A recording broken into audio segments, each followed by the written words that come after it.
주진우 라이브.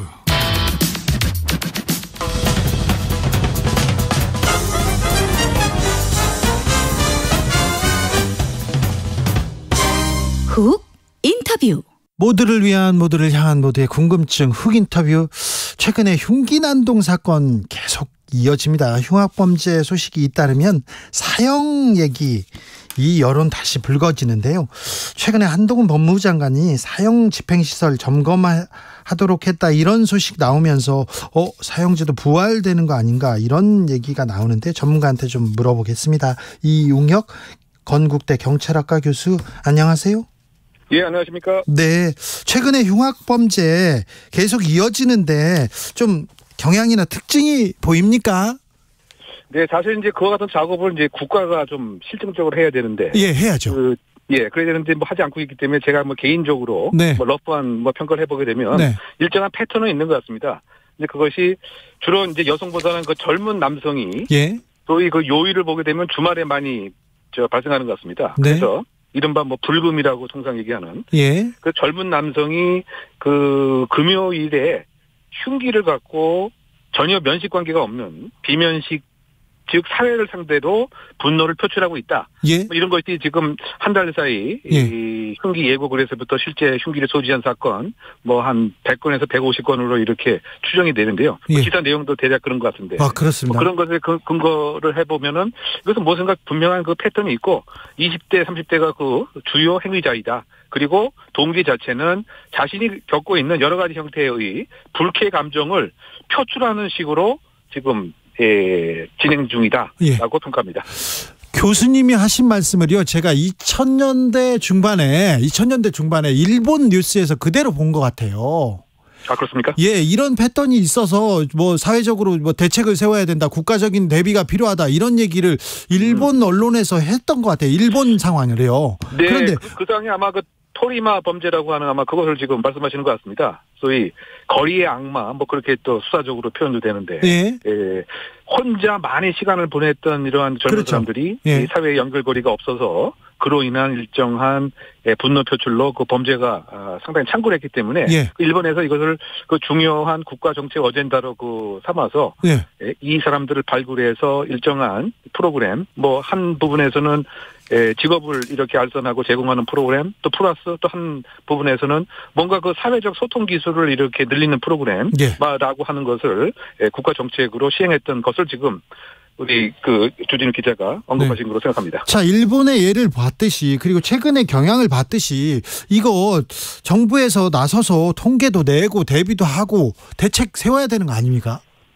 제가 그 한 달 동안 계속 주장을 이제 하고 있습니다. 예. 왜냐하면 그 범죄 토양이 완전히 그 바뀌었기 때문에 네. 과연 누가 얼마만큼 어떠한 이유로 하는 것인지 그 데이터에 그 기반한 먼저 검사가 있어야 되겠죠. 네. 우리가 이것을 이제 공중 예방 모형 뭐 이렇게 얘기하는데 이제 그게 뭐냐면 범죄가 전염병이 생겨도 코로나가 생겨도 일단 검사를 하지 않습니까? 그러고 나서 거기에 맞는 백신을 막 찾아다녔잖아요. 그래서 뭐 모더나 백신을 이렇게 찾아서 예방 접종을 한 것처럼 우리도 지금 이 범죄 문제, 치안 문제를 그렇게 접근을 해야 되는데 제가 이렇게 봤을 때 그렇지 않고 그 이미 과거에 얘기했던 정책들을 네. 이름만 조금 바뀐다든가 또는 뭐 재탕한다든가 라고 하는 것만 계속 이렇게 제시를 하다 보니까 비슷한 류의 범죄가 오늘까지도 계속 반복 발생하고 있는 것이 아닌가. 예. 제가 전화 받기 전에 기사를 검색했더니 광명역에서도 예. 그 흉기를 사용해서 뭐 이렇게 난동을 부리는 뭐 이런 일이 또 오늘까지도 있었던 것 같습니다. 아, 그래요? 그래서 요약을 하게 되면은 이런 그 치안 문제를 중요한 국가 정책 어젠다로 좀 삼아서 예. 좀 진격하게 신중하게 검토하고 진격하게 정책 조안을 판단에 근거해서 데이터에 근거해서 즉 데이터 기반 정책을 좀 내야 될 것 같은데 네. 그렇지 않은 점이 상당히 조금 실망스럽고요. 네. 요약하게 되면 결국 치안 문제를 국가의 중요한 정책 어젠다로 삼고 있지 않는 탓이 아닌가. 예. 바꿔 얘기하면 국가의 존재 이유는 안보와 치안인데 예. 상대적으로 그 치안 문제는 안보에 비해서 심층적인 분석이라든가 새로운 정책의 대안이라든가 라고 하는 것에 상당히 소홀하고 그냥 사건 자체 사건으로만 이렇게 받아들이고 그 이면에 대한 고민과 국가가 치러야 할 수고, 비용 뭐 이런 것은 지금 행하지 않고 있는 것이 아닌가 개인적으로 진단합니다. 네. 네. 전국을 찔러서 말씀하신 것 같습니다. 그런데요. 교수님. 네네. 흉악범죄가 최근에 유독 이렇게 많이 발생하는 이유 어떻게 보십니까, 교수님은? 그러니까 이것이 8월 1일이 되자마자 또는 7월 말부터 갑자기 이렇게 많이 발생했다라기보다는 예. 제가 생각하는 이 평가는 어느 순간부터 우리나라 그 사회가 예. 아주 범죄 토양이 비약해졌다. 즉 분노 사회로 이미 변하고 있었다라고 저는 평가를 합니다. 예를 들면 그냥 평범한 사람도 운전을 하다가 이른바 그 중간에 이렇게 누가 들어오거나 깜빡이를 켜거나라고 하면 소위 바로 평범한 그냥 우리 그 소시민들인데 보복 운전을 합니다. 어이구. 즉 일반적으로 이제 그거 많이 봤어요. 그렇죠. 그래서 그 차 안에 내려서 또 차에 있었던 뭐 여러 가지 흉기용 물건으로 그냥 그 사람들을 공격하는 거 하면 또는 이 이웃에서 옆집에서 위층에서 조금만 그 소리가 들렸다. 이른바 층간 소음으로 인해서 흉기를 갖고 올라가서 또 살해도 하고요.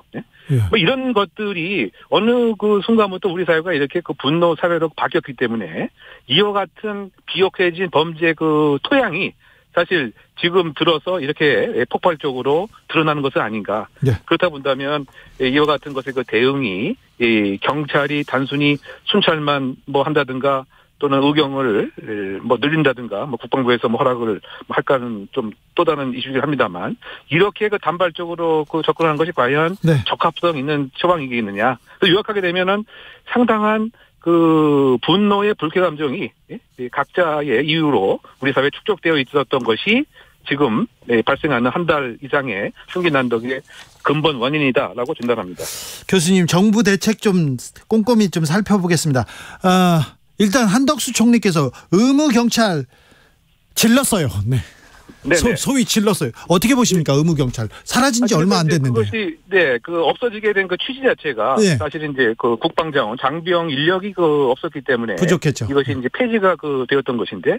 그래서 제일 아쉬운 점은 국무총리의 공식적인 발언이면 사실상 국방부 장관 또는 그 내각의 일정한 의사소통과 정리가 있어야 되는 것으로 저는 생각하는데요. 그러고 나서 발표를 했어야 되는데 지금 알려진 바에 의하면 국방부 장관이 뭐 동의한 것도 아니고 일정 소통도 있었던 것은 아닌 것 같습니다. 그러니까 지금 표현하신 대로 그대로 그렇게 하신 것 같아요.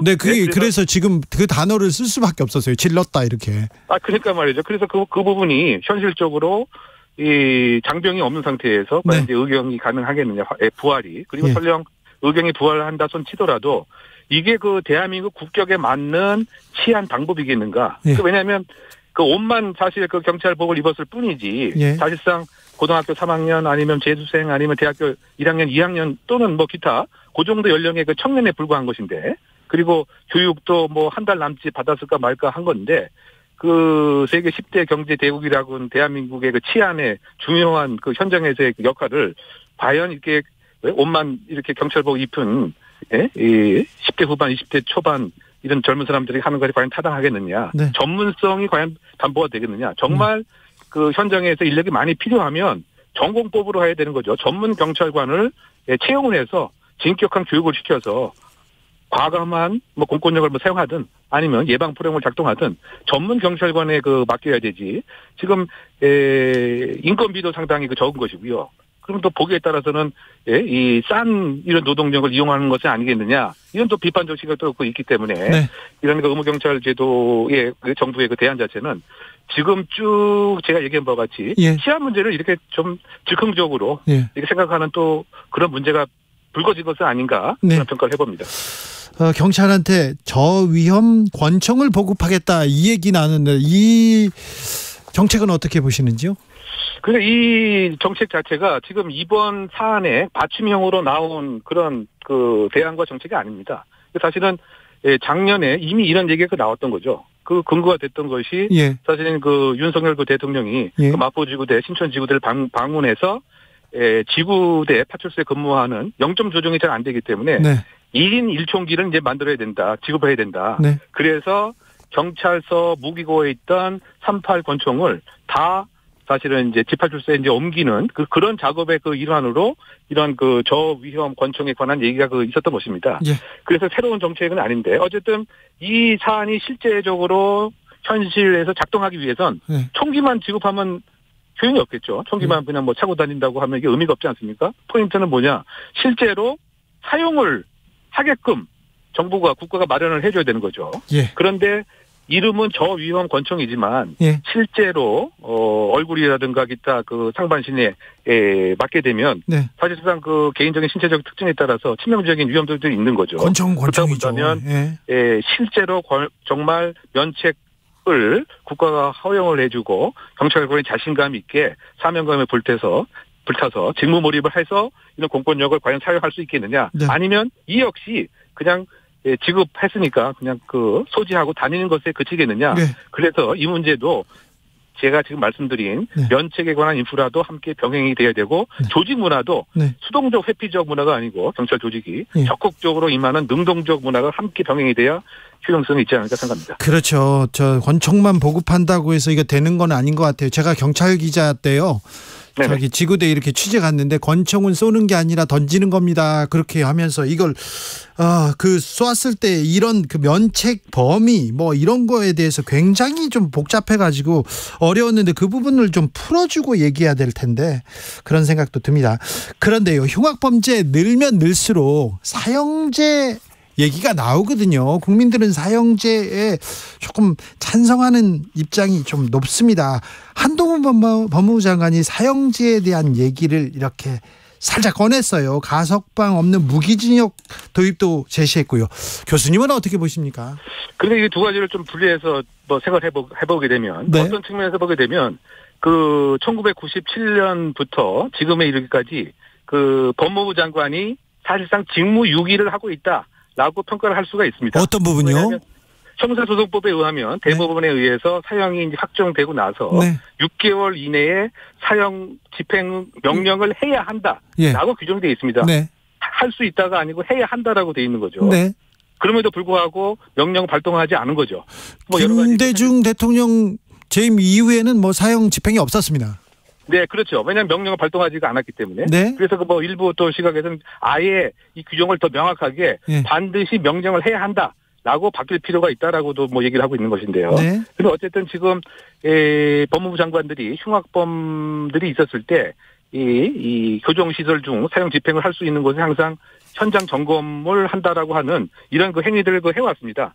그래서 이번 그 한동훈 그 법무부 장관도 실제로 사형제에 관한 이 명령을 과연 할 것인가? 네. 어떻게 본다면 지금까지 법무부 장관이 자신이 법무부 장관이 있었을 때 사형 집행 명령을 하고 싶어하지 않지 않겠느냐? 네. 예, 이번 법무부 장관도 사실은 뭐 그와 다르지 않겠는가 이런 생각이 들고요. 네. 그리고 또 법무부 장관이 그 뭐 유럽의 외교적 관계 때문에 사형 집행이 어렵다라고 또 얘기를 하고 있지만 또 다른 측면에서 보게 되면 그 미국도 26개 주가 사형제를 갖고 있고 근데 뭐 유럽하고 관계는 뭐 외교적 문제는 없지 않습니까? 뭐 일본도 마찬가지고 중국은 우리보다 더 엄격한 사형제도를 갖고 있는데 어쨌든 유럽에서는 계속 친중국 경제 정책을 피고 있고 그래서 이 역시 이 사형 명령 자체를 본인이 이 재직 시에는 하고 싶지 않은 그러한 이제 뭐 표현이 아닌가 그 생각이 되고요. 어쨌든 사형제에 관한 논란 자체는 260년의 그 역사가 있습니다.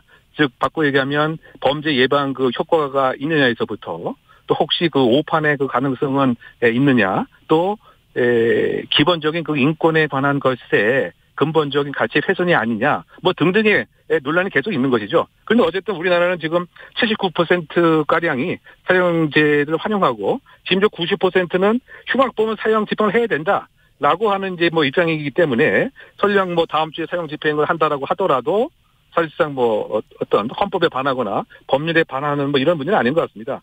다만 지금 전반적인 그 인권 인도주의 그 가치에 비춰봐서 과연 이제 국가가 그런 결정을 하겠느냐 뭐 그것은 또 다른 변론적 이슈가 아닌가 생각합니다. 사형을 집행하거나 사형제를 운영한다고 해서 흉악범이 이렇게 줄어들고 그렇지는 않잖아요. 근데 그 부분도 여러 가지 좀 상반되는 조사들이 있어요. 네. 네, 그렇습니다. 그리고 뭐 확신범이라든가 뭐 적중범에는 효과가 이제 없다. 뭐 이런 것도 있고요. 또 사형 집행을 한번 하게 되면 사실상 5명의 살인범을 막을 수 있다라고 하는 연구 결과도 있는데 그런데 그 효과는 3일뿐이 안 간다. 또 이런 연구 결과도 있기 때문에 네, 알겠습니다. 뭐 이것에 대한 논란은 270년 동안 계속된 이슈입니다. 자, 장갑차 특공대 이렇게 투입하고 정부가 잇따라서 엄벌주의 이렇게 계속 외치고 있습니다. 좀 실효성 우려하는 목소리는 계속 이어집니다. 네네. 그러니까 제가 아까 말씀드린 바와 같이 뭔가 그 단기적인 대책, 그 다음에 중장기적 대책을 좀 심층적인 그 검증과 조사를 통해서 뭔가 좀 얘기를 하는 데이터에 근거한 뭐 그런 정책이 좀 있어야 되지 않겠는가. 네. 그 미국 같은 경우는 주로 대통령위원회에서 그죠? 뭐 존슨 대통령, 뭐 오바마, 아버지 부시, 아들 부시, 클린턴 할 것 없이 그 치안 문제를 그 대통령 위원회에서 그립을 주고 이렇게 진단해서 처방을 했는데 우리는 그냥 그 경찰청장이 즉흥적인 뭐 얘기만 하고 있으니까 국민의 시민의 그 불안감은 여전히 해소되지 않는 상태가 아닌가 개인적으로 평가합니다. 하이드님께서 양극화 문제 같은 구조적인 원인도 좀 무시할 수 없습니다. 원인을 분석하지 않고 현상만 해결한다고 나서서는 안 됩니다. 이렇게 얘기하십니다. 안전한 대한민국 만들기 위해서 지금 정부가 해야 할 일, 가장 중요한 일만 좀 짚어주십시오. 네, 뭐 경찰은 좀 더 과감하게 그 불신 검문을 좀 할 필요가 있을 것 같고요. 불신 검문요?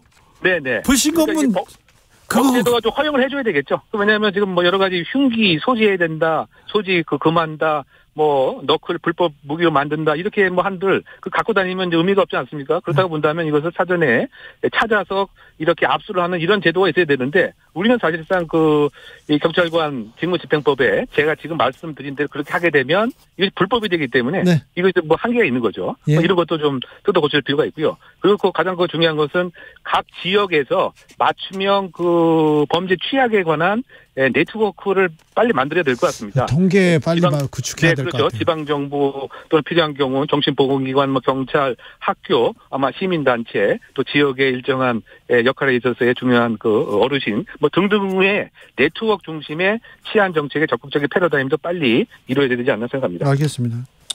불신 검문은 아픈 추억이 있는 사람들이 많아서요. 인권 침해 소지도 그러니까 있고 그 부분이 그래서. 보게 되면 이제 미국 경찰 같은 경우에 수상한 상황이 있게 되면은 멈춰서 일정한 질문을 할 수가 있고 이것을 응해야 되죠. 응하지 않았을 때는 일정한 제재를 가하게 되죠. 그러니까 인권이라고 하는 것 자체도 미국 상당히 중요한데 결국은 요약을 하게 되면 강한 경찰을 만드느냐 그것은 사회의 관심에 달려 있습니다. 예. 그래서 결국은 사회제도, 법제도 시민들이 얼마만큼 용인하느냐 그것에 따라서 경찰의 강약은 달라진다고 생각합니다. 이 교수님께서 언급하신 여론조사는요. 한국갤럽 2012년 자체 조사였습니다. 사형제도 존폐에 대해서 이렇게 물어봤을 때 그런 결과가 나왔습니다. 이웅혁 건국대 경찰학과 교수였습니다. 말씀 감사합니다. 네네. 교통정보센터 다녀오겠습니다. 정현정 씨.